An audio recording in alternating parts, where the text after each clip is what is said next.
नमस्कार दोस्तों, हिंदी साहित्य की क्लास में आप सभी का स्वागत करती हूँ, अभिनंदन करती हूँ। और आज के सत्र की हम लोग परिचर्चा शुरू करते हैं। आज के सत्र में हिंदी साहित्य की इतिहास के बारे में हम लोग पढ़ेंगे। तो शुरू करते हैं आज का सत्र। क्या है आज के सत्र की परिचर्चा? इसमें शुक्ल जी के बारे में हम लोग पढ़ेंगे, उनके रीतिकाल कवियों के बारे में, जो उन्होंने महत्वपूर्ण कथन दिए हैं उन बारे में हम लोग देखेंगे। तो शुरू करते हैं कि शुक्ल का प्रथम निबंध कौन सा है? साहित्य। कौन सा है? साहित्य, जो 1904 ईस्वी में सरस्वती पत्रिका में प्रकाशित हुआ है। किसमें प्रकाशित हुआ है? सरस्वती में प्रकाशित हुआ है। आचार्य शुक्ल मनोवैज्ञानिक आलोचना के जनक माने जाते हैं। किसके जनक माने जाते हैं? मनोवैज्ञानिक आलोचना के जनक माने जाते हैं। शुक्ल विचारात्मक निबंध को ही सर्वश्रेष्ठ मानते हैं। किसको मानते हैं? विचारात्मक को ही सर्वश्रेष्ठ मानते हैं। हिंदी का आलोचना को साहित्य रूप में आचार्य शुक्ल प्रदान किया है। किसने प्रदान किया है हिंदी साहित्य की आलोचना को? आचार्य शुक्ल ने। हिंदी के पुराने कवियों का समालोचना के लिए सामने लाकर मिश्र बंदियों ने बेशक बड़ा जरूरी काम किया कि इनकी बातों को समालोचना कही जा सके। और यह दूसरी बात है कि आचार्य रामचंद्र शुक्ल जी के भी बारे में। आचार्य शुक्ल ने रसवादी आलोचक माने जाते हैं। क्या माने जाते हैं? रसवादी आलोचक माने जाते हैं। नेक्स्ट देखते हैं। अगला है कि शुक्ल के हृदय की मुक्ता व्यवस्था मानते हैं। शुक्ल जो है हृदय को क्या मानते हैं? मुक्ता व्यवस्था मानते हैं। जिस प्रकार आत्मा की मुक्त अवस्था ज्ञान दशा कहलाती है, उसी प्रकार हृदय की मुक्त अवस्था में रस दशा कहलाती है। हृदय की इसी मुक्ति की साधना के लिए मनुष्य की वाणी जो शब्द विद्वान है उसे कविता कहते हैं। यह बात आचार्य शुक्ल जी ने कही है। नाद सौंदर्य से कविता की आयु बढ़ती है। यह बात किसने कही है? आचार्य रामचंद्र शुक्ल जी ने कही है। आचार्य शुक्ल छायावाद के निंदक माने जाते हैं। शुक्ल जी ने जो है छायावाद की निंदा की है। आगे चलते हैं। आगे देखते हैं कि जयसी जो है पद्मावत को हिंदी का सर्वश्रेष्ठ प्रबंध काव्य माना जाता है। क्या माना जाता है? प्रबंध काव्य माना जाता है। आचार्य भक्ति ने आंदोलन को पराजित मनोवृत्ति का परिमाण मुस्लिम राज्य की प्रतिष्ठा की प्रतिक्रिया माना है। क्या माना है? प्रतिष्ठा की प्रतिक्रिया माना है। आचार्य शुक्ल के अनुसार रीतिकाल की श्रृंगार काल भी कहा है। रीतिकाल को इन्होंने क्या कहा है? श्रृंगार काल भी कहा है। इन्होंने कविता क्या है? काव्य में लोक मंगल की साधना, व्यवस्था, साधारणीकरण और व्यक्ति की वैचारिकवाद आदि निबंध सैद्धांतिक आलोचना के अंतर्गत भी आते हैं। इन्होंने भारतेंदु हरिश्चंद्र तुलसी का भक्ति मार्ग, मानव की धर्म भूमि आदि निबंध व्यवहारिक आलोचना के अंतर्गत आते हैं। ये बात रामचंद्र शुक्ल जी ने भारतेंदु हरिश्चंद्र के बारे में कही है। आगे चलते हैं। आगे देखते हैं कि हिंदी की सैद्धांतिक आलोचना जो है, हिंदी की सैद्धांतिक आलोचना के परिचय और सामान्य विवेचना के धरातल से ऊपर उठकर गंभीर स्वरूप प्रदान करने का श्रेय शुक्ल जी को ही है। किसको है? शुक्ल जी को ही है। आचार्य शुक्ल के आदर्श कवि तुलसी जी हैं। उन्होंने जितना अधिक महत्व उन्हें दिया है तथा जैसा सूक्ष्म विश्लेषण इनके काव्य का किया है वैसा किसी अन्य कवि ने नहीं किया है। क्या है कि किसी अन्य कवि ने नहीं किया है। श्याम सुंदर दास ने क्या कहा है कि श्याम सुंदर दास के बारे में शुक्ल जी ने क्या कहा है कि ये जो है आत्मकथा में स्वीकार करते हुए लिखा है कि आचार्य शुक्ल ने शब्द सागर बनाया और शब्द सागर आचार्य शुक्ल को ही कहा जाता है। शुक्ल के इतिहास का ढांचा चिंतन पर आधारित है। किस पर आधारित है? चिंतन पर आधारित है। शुक्ल जी की मृत्यु पर जैसा शोक कविता निराला ने लिखी वैसी आज तक किसी की मृत्यु पर नहीं लिखी गई है। शोक कविता किसने लिखी है? निराला जी ने लिखी है। किसकी है? शुक्ल जी की। आगे चलते हैं कि आचार्य रामचंद्र शुक्ल जो हैं, आचार्य रामचंद्र शुक्ल ने कविता क्या है, साहित्य, काव्य, रहस्यवाद आदि निबंधों से सैद्धांतिक समीक्षा का सूत्रपात किया है। क्या किया है? सूत्रपात किया है।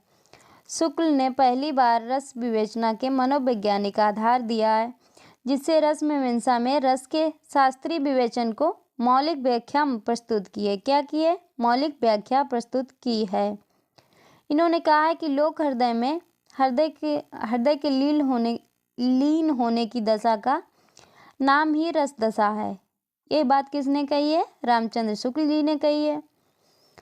सूरदास को शुक्ल ने प्रेम का उनके अंतर्गत पालन रंजन करते आते हैं कवि माना है, और तुलसी को करुणा का, जिसके अंतर्गत लोक रक्षा का भाव है। तुलसी शुक्ल जी के आदर्श कवि हैं। तुलसी जो हैं शुक्ल के आदर्श कवि हैं। तुलसी को ही केंद्र बिंदु में रखकर शुक्ल जी ने अपनी आलोचना को मानदंड को निश्चित किया है। आगे देखते हैं, आगे क्या है? आगे है कि शुक्ल जी के अनुसार राम कथा के भीतर कई स्थल मर्मस्पर्शी हैं, इसमें जिसमें सबसे मर्मस्पर्शी राम वन गमन प्रसंग है। क्या है? राम वन गमन प्रसंग जो है वो सबसे महत्वपूर्ण माना है इन्होंने। उसके बाद जायसी को रामचंद्र शुक्ल ने सूफी कवि होते हुए भी भक्ति को कोट में परिगणित किया है।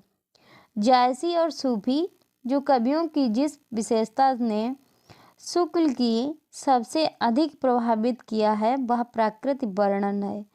क्या है? वह प्राकृतिक वर्णन है। और जो किया है वो क्या है? शुक्लधर पाठक व नरेश त्रिपाठी को ही सही अर्थ में स्वच्छतावादी कवि माना है। क्या माना है? स्वच्छतावादी कवि माना है। किसको? नरेश त्रिपाठी जी को। और क्या कहा है कि आचार्य शुक्ल छायावाद के आध्यात्मिक रहस्यवादी रूप से विरोधी थे। क्या थे? रहस्यवादी के विरोधी थे। आगे देखते हैं हम लोग, आगे क्या है कि आगे है कि शुक्ल रहस्यवाद को काव्य के क्षेत्र से बाहर की चीज मानते थे। किस प्रकार की चीज मानते थे? बाहर की चीज को मानते थे। आचार्य शुक्ल के साहित्य की सबसे बड़ी उपलब्धि उनका काल विभाजन था। उन्होंने हिंदी साहित्य में 900 वर्ष के इतिहास को 400 पुष्ट कालखंडों में विभाजित किया, साथ ही इनका नामकरण भी किया। उसके बाद शुक्ल के केशव को दयाविहीन कवि भी कहा जाता है। किसको कहा जाता है? केशव को क्या कहा जाता है? दयाविहीन कवि कहा जाता है। शुक्ल जी ने क्या कहा है कि रीति मुक्त कवियों को फुटकल कवियों में स्थान दिया था। किसको दिया था? रीति मुक्त के कवियों को। आचार्य शुक्ल को हिंदी आलोचना का युग पुरुष कहा जाता है। क्या कहा जाता है? युग पुरुष। किसका? हिंदी आलोचना का। आगे चलते हैं, आगे देखते हैं। आगे क्या है कि कविता का उद्देश्य हृदय की लोक सामान्य की भाव भूमिका पहुंचा देना है। ये बात शुक्ल जी ने ही कही है। आगे क्या क्या है कि प्रत्यय, बोध, अनुभूति और वेग युक्त प्रवृत्ति, इन तीनों के गुण संश्लेषण का नाम भाव है। क्या है? नाम भाव है। इन्होंने आचार्य शुक्ल के बारे में क्या लिखा है कि भ्रमर गीत एक बात से और बूढ़ा बढ़ गया है कि भक्ति शिरोमेण सूर ने इसमें रस गुणोपासना का निरूपण बड़े ही मार्मिक ढंग से किया है और हृदय की अनुभूति के आधार पर तर्क पद्धति पर नहीं किया है। ये बात इन्होंने कही है। भक्ति के लिए ब्रह्मा का सद्गुण होना अनिवार्य है।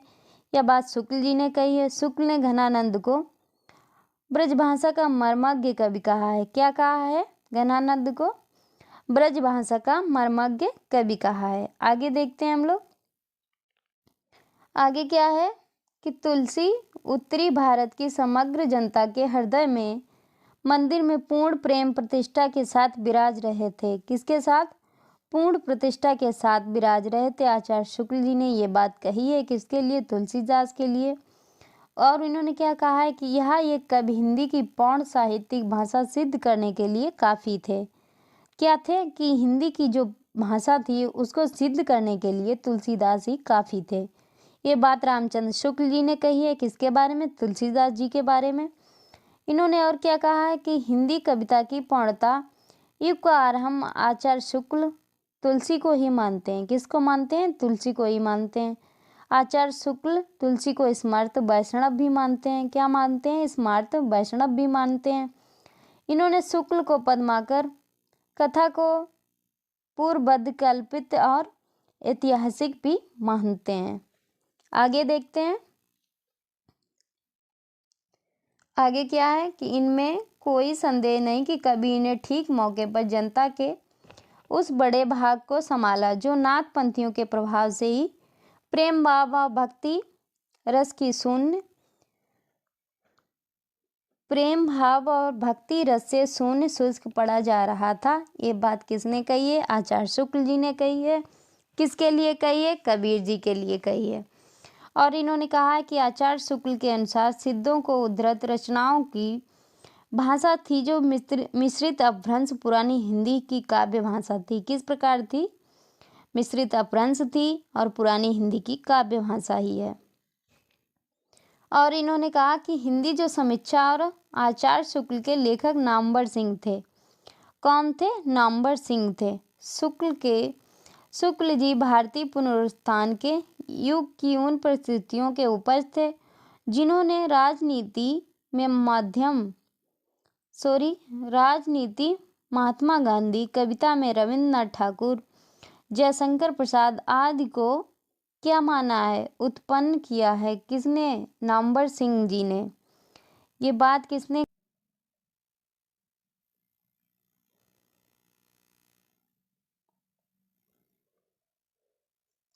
आगे चलते हैं। आगे है कि कथा साहित्य में जो कार्य प्रेमचंद्र ने किया है वह काव्य क्षेत्र में कार्य निराला जी ने भी किया है। वही कार्य आलोचना के क्षेत्र में रामचंद्र शुक्ल जी ने भी किया है। रामविलास शर्मा ने भी के बारे में ये बात कही है। आचार्य रामचंद्र शुक्ल हिंदी का गौरव थे समीक्षा क्षेत्र में जिनका कोई प्रतिनिधित्व नहीं था, उनके जीवन काल में ना था, अब ना कोई उसके समकक्ष आलोचक है। आचार्य शब्द ऐसे ही कर्ता साहित्यकारों के योग्य थे। ये बात हजारी प्रसाद द्विवेदी जी का कथन है। द्विवेदी जी का और क्या कथन है कि भारतीय काव्यलोचना शास्त्र का इतना गंभीर स्वतंत्र विचारक हिंदी में जो दूसरा ही हुआ ही नहीं है, अन्याय भारतीय भाषाओं में भी नहीं हुआ है, या नहीं है, ठीक नहीं कह सकते हैं, शायद नहीं हुआ है। ये की बात आचार्य हजारी प्रसाद द्विवेदी जी ने कही है। आचार्य शुक्ल को हिंदी साहित्य का समीक्षा का बला रूप कहा है। ये किसने कहा है? नंद दुलारे वाजपेयी ने। आगे चलते हैं। आगे देखते हैं कि आचार्य शुक्ल को भवभूति का समान धर्मा आचार्य कहा है। किसने? रामविलास शर्मा ने। आज तक की हिंदी समीक्षा में शुक्ल जी आधार स्तंभ डॉक्टर भगवत स्वरूप मिश्रा जी ने कहा है। ये बात इनका हृदय कवि का मस्तक आलोचक का या जीवन अध्यापक का, ये बात शुक्ल जी ने कही है। रामचंद्र शुक्ल को हिंदी का एकमात्र आचार्य घोषित किया गया, यह बात नामवर सिंह ने कही है। हिंदी समीक्षा में शास्त्रीय और वैज्ञानिक भूमि पर प्रतिष्ठित करने में शुक्ल जी ने युग प्रवर्तक का कार्य किया। उन्होंने इनका कार्य हिंदी के इतिहास में सदैव स्मरणीय रहेगा, या नंद दुलारे जी के वाजपेयी के बारे में इन्होंने कहा। आगे देखते हैं। आगे है कि प्रत्येक देश का साहित्य वहाँ की जनता की चित्तवृत्तियों का संचित प्रतिबिंब है। किसने कहा है? रामचंद्र शुक्ल जी ने कहा है। इन्होंने कहा कि हिंदी साहित्य का आदिकाल संवत 1050 से लेकर 1375 तक, अर्थात महाराजा भोज के समय से लेकर हमीर देव के समय के कुछ पीछे तक माना जाता है। क्या माना जाता है? कि उनके समय से कुछ पीछे तक माना जाता है। इन्होंने कहा कि जब तक भाषा बोलचाल में थी तब तक वह भाषा या देश भाषा ही कहलाती रही। जब वह साहित्य की भाषा हो गई तो उसके लिए अपभ्रंश शब्द का व्यवहार होने लगा। किस शब्द का? अपभ्रंश शब्द का। आगे देखते हैं कि नाथपंथियों के जोगियों की भाषा सदगुणी भाषा थी। कौन सी भाषा थी? सदगुणी भाषा थी। इन्होंने कहा कि सिद्धों को उद्धृत भाषा, देश भाषा, मिश्रित अपभ्रंश या पुरानी हिंदी की काव्य भाषा भी कहा है। क्या कहा है? पुरानी हिंदी की काव्य भाषा भी कहा है। इन्होंने कहा है कि कबीर आदि संतों को नाथपंथियों से जिस प्रकार साकी बानी शब्द मिले उसी प्रकार साकी बानी के लिए बहुत कुछ सामग्री सदगुणी भाषा थी। इन्होंने कहा कि वीर गीत के रूप में हमें सबसे पुरानी पुस्तक बीसल देव रासो से मिलती है। किससे मिलती है? बीसल देव रासो से मिलती है। आगे चलते हैं, आगे देखते हैं हम लोग कि बीसल देव रासो के काव्य में अर्थ में रसायन शब्द बार बार आया, अतः हमारी समझ में इसी रसायन शब्द से होते होते रासो हो गया। आगे देखते हैं कि बीसल देव रासो थे, वो आए 1272 का स्पष्ट किया। उन्हें 1272 का स्पष्ट किया। यह घटना काव्य नहीं है, वर्णनात्मक है। ये बात किसने कही? रामचंद्र शुक्ल ने। किसके बारे में? बीसल देव के बारे में। इन्होंने कहा बीसल देव के लिए कि भाषा की परीक्षा करके देखते हैं, वही साहित्यिक नहीं है, राजस्थानी है। यह बात भी बीसल देव जी के बारे में कही गई है। इन्होंने कहा कि अपभ्रंश के योग से शुद्ध राजस्थानी भाषा का ऐतिहासिक रूप था, वह डिंगल कहलाता था। क्या कहलाता था? डिंगल शब्द कहलाता था। आगे चलते हैं कि इनकी जो भाषा थी वो कौन सी भाषा थी? इनकी जो भाषा थी वह ललित या अनुप्रास होती थी। यह बात चिंतामणि जी के लिए कही है। किसने? कि रामचंद्र शुक्ल जी ने। भाषा है वह चलती होने पर भी उसकी भाषा अनुप्रास प्रयुक्त होती थी। यह बात बेनी जी के लिए इन्होंने कही है कि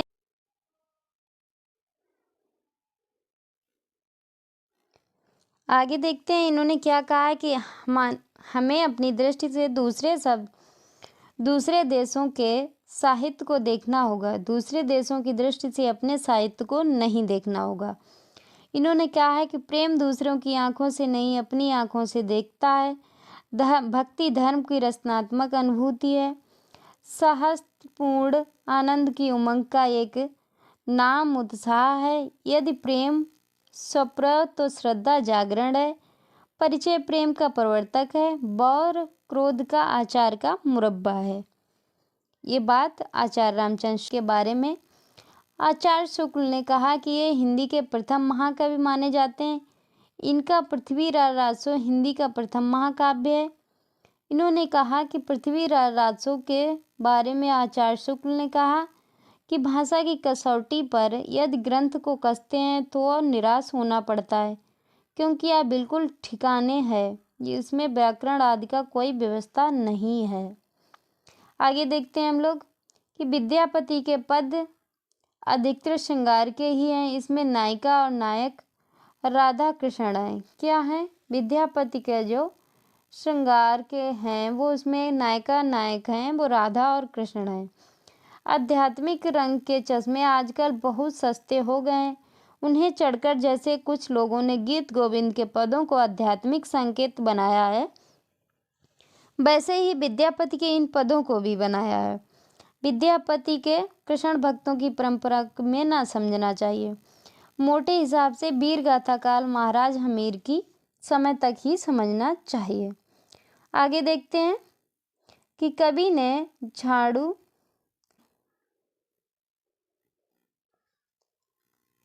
ने अपनी झाड़ू फटकार के द्वारा हिंदुओं और मुसलमानों की कटुरता को दूर करने का जो प्रयास किया वह अधिकतर चिढ़ने वाला सिद्ध हुआ, हृदय को स्पर्श करने वाला नहीं। इस कहानी यह बात किसने कही? रामचंद्र शुक्ल ने कही भक्ति काल के बारे में। इन्होंने कहा कि इस कहानी के द्वारा कवि ने प्रेम मार्ग के त्याग और कष्ट का निरूपण करके साधक के भागवत प्रेम का स्वरूप दिखाया, जिसमें कुतवन की जो कृति है वो मृगावती के बारे में। इन्होंने कहा कि आचार्य रामचंद्र शुक्ल के अनुसार मलिक मोहम्मद जायसी के गुरु थे। कौन थे? शेख मोहिउद्दीन चिश्ती। इन्होंने कहा कि प्रेम गाथा की परंपरा पद्मावत सबसे पूर्ण और सरस है।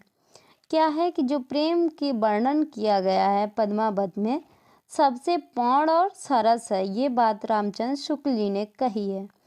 यह प्रेम मार्गी सूफी कवियों की प्रचुरता की समाप्ति समझनी चाहिए। ये शेख नबी के बारे में ये बात कही है। इन्होंने कहा है कि सूफी आख्यान काव्यों की अखंडित